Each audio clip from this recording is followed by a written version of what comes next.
नमस्कार प्यारे विद्यार्थियों, DAV MOIL public school Hindi कक्षा में आपका स्वागत है।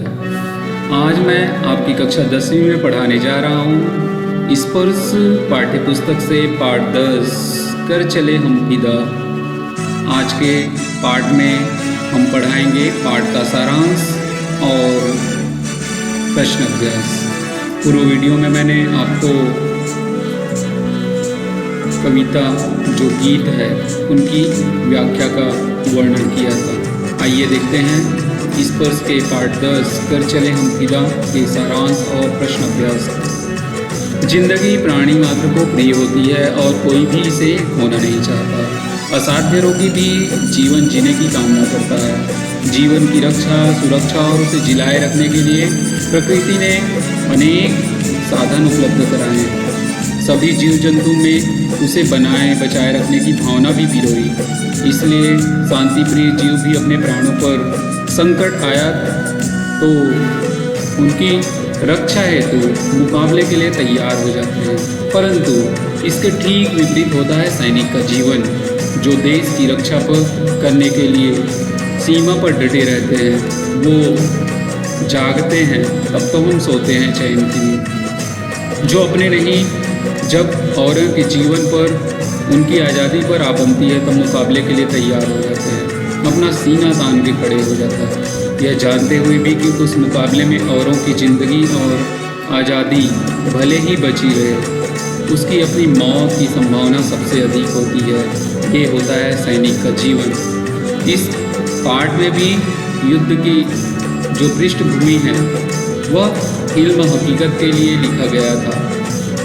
ऐसे ही सैनिकों की हृदय की आवाज़ बयां करता है, जिन्हें अपने किए धरे पर नाज है।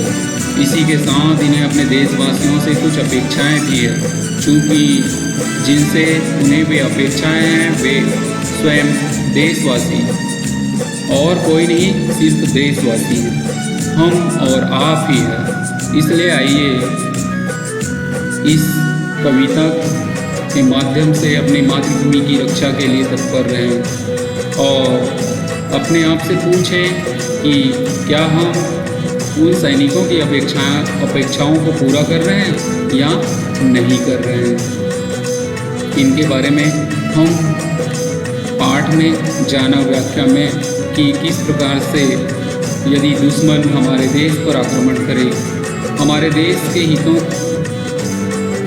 की अवहेलना करे, उनको हानि पहुंचाए तो उनका डटकर मुकाबला करे। आइए जानते हैं पाठ के प्रश्नों को। निम्नलिखित प्रश्नों को उत्तर दीजिए। पहला, क्या इस गीत की कोई ऐतिहासिक पृष्ठभूमि है? कर चले हम फिदा के लिए जो गीत लिखा गया है उसकी ऐतिहासिक पृष्ठभूमि, तो इसकी ऐतिहासिक पृष्ठभूमि है।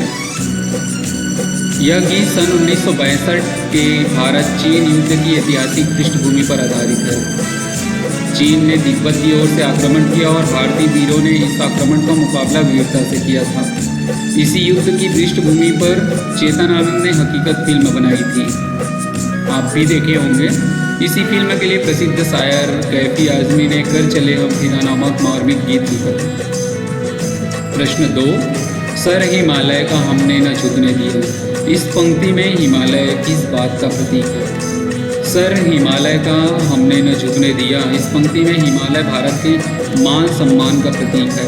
कहाँ हिमालय को भारत का मुकुट भी कहा जाता है। सन 1962 में भारत चीन युद्ध हिमालय की बर्फ से ढकी चोटियों पर ही लड़ा गया था। भारतीय सैनिकों ने अपने प्राण गंवाकर देश के मान सम्मान को सुरक्षित रखा। भारत के सैनिक हर पल देश की रक्षा हेतु बलिदान देने के लिए तत्पर रहते हैं। उनके साहस की अमर गाथा से हिमालय की पहाड़ियाँ आज भी गुंजायमान हैं। तो इसी को कवि ने अपने गीत में लिखा है, सर हिमालय का हमने न झुकने दिया, जो कि मान सम्मान का प्रतीक है। इस गीत में धरती को दुल्हन क्यों कहा गया है? तो इस गीत के माध्यम से धरती को दुल्हन के रूप में बताया गया है। जिस प्रकार दूल्हे को दुल्हन सबसे प्रिय होती है, उसकी सुरक्षा की जिम्मेदारी वह बखूबी से समझता है। ठीक उसी प्रकार इस धरती रूपी दुल्हन पर सैनिक रूपी प्रेमी कभी विपत्ति सहन नहीं कर सकते।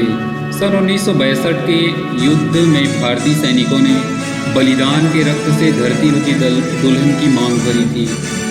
इसी समानता के कारण भारत की धरती को दुल्हन कहा गया है, जिसकी रक्षा के लिए सैनिक मौत को भी गले लगा लेते हैं। अगला प्रश्न, गीत में ऐसी क्या खास बात होती है कि वे जीवन भर याद रह जाते हैं?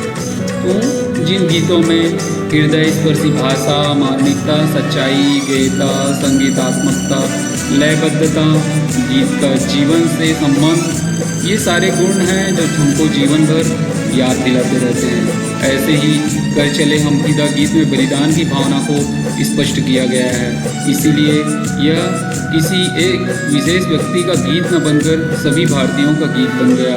इस प्रकार से ये जो गीत है उनमें हृदय स्पर्शी भाषा, मार्मिकता, सच्चाई और देशभक्ति से ओतप्रोत होने के कारण यह हमको जीवन भर याद रहे। कवि ने साथियों संबोधन का प्रयोग इसके लिए किया है। तो कवि ने साथियों शब्द का प्रयोग सैनिक साथियों व देशवासियों के लिए किया है। सैनिकों का मानना है कि देश की रक्षा हेतु हम बलिदान की राह पर बढ़ रहे हैं। हमारे बाद यह राह सूनी न हो जाए। सभी सैनिकों व देशवासियों को इस सतर्क पर रहना होगा कि कहीं दुश्मन हम पर आक्रमण न करे। देशवासियों का परस्पर साथ ही देश की अनेकता में एकता जैसी विशिष्टता को मजबूत बनाता है। यदि अन्य साथी इनके बलिदान के पश्चात देश के सम्मान को बनाए रखे तो इनकी कुर्बानियां व्यर्थ नहीं जाएगी। इसलिए सारे देशवासियों को सैनिकों ने साथियों शब्द से संबोधित किया है, जो कि कंधे से कंधे मिलाकर देश की रक्षा के लिए हमेशा कर रहे हैं। प्यारे बच्चों, आपको ये जो प्रश्न अभ्यास है बहुत अच्छे से समझ आ रहा होगा। आइए देखते हैं अगला प्रश्न।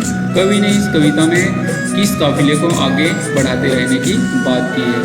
तो काफिले का अर्थ है यात्रियों का समूह। देश के मान सम्मान की रक्षा के लिए सुखों का त्याग करके मर मिटने वाले बलिदानियों के काफिलों को आगे बढ़ाते रहने की बात की है, जो देश के लिए अपना कुर्बानी देते रहे।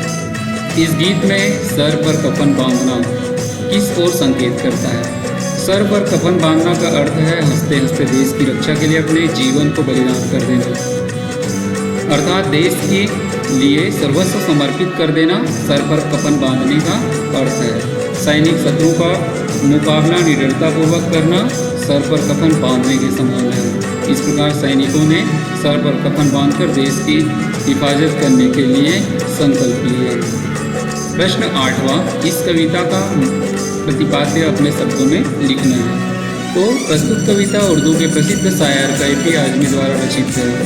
इस गीत में युद्ध की पृष्ठभूमि हकीकत पर लिखा गया था, जिसमें देशभक्ति की भावना को विकसित करने के लिए देशवासियों को जागरूक करना इनका मुख्य उद्देश्य था। और यह सन 1962 के भारत चीन युद्ध की ऐतिहासिक पृष्ठभूमि पर लिखा गया है, जो कि अंतिम समय तक देश की रक्षा करने के लिए शत्रुओं से लड़ते हैं। इस प्रकार से ये जो प्रश्न है इनके उत्तर आपको अपने अभ्यास पुस्तिका में लिखने हैं। बहुत ही महत्वपूर्ण है। यह गीत हमको देशभक्ति की याद भी दिलाता है। साथ ही साथ प्रश्न अभ्यास वार्षिक परीक्षा की दृष्टिकोण से इससे प्रश्न भी पूछे जाते हैं, तो आपको करने हैं अभ्यास कार्य। प्रश्न, कैफी आजमी के गीतों का संग्रह कीजिए और उनके द्वारा लिखे गए गीतों और कविताओं की समीक्षा कीजिए। उनके भाषा, विषय वस्तु और देशभक्ति से ओतप्रोत जो बातों का वर्णन अपने गीतों और कविताओं में किया है, उनको आप अपनी अभ्यास पुस्तिका में लिखकर उनका समीक्षा करना है। आशा करता हूँ कि दिए गए पाठ के प्रश्न अभ्यास आपको बहुत अच्छे से समझ आया होगा। आज के लिए बस इतना ही। बहुत बहुत धन्यवाद। अगले वीडियो में अगले विषय के साथ पुनः मिलते हैं। तब तक के लिए आप घर में रहिए, सुरक्षित रहिए।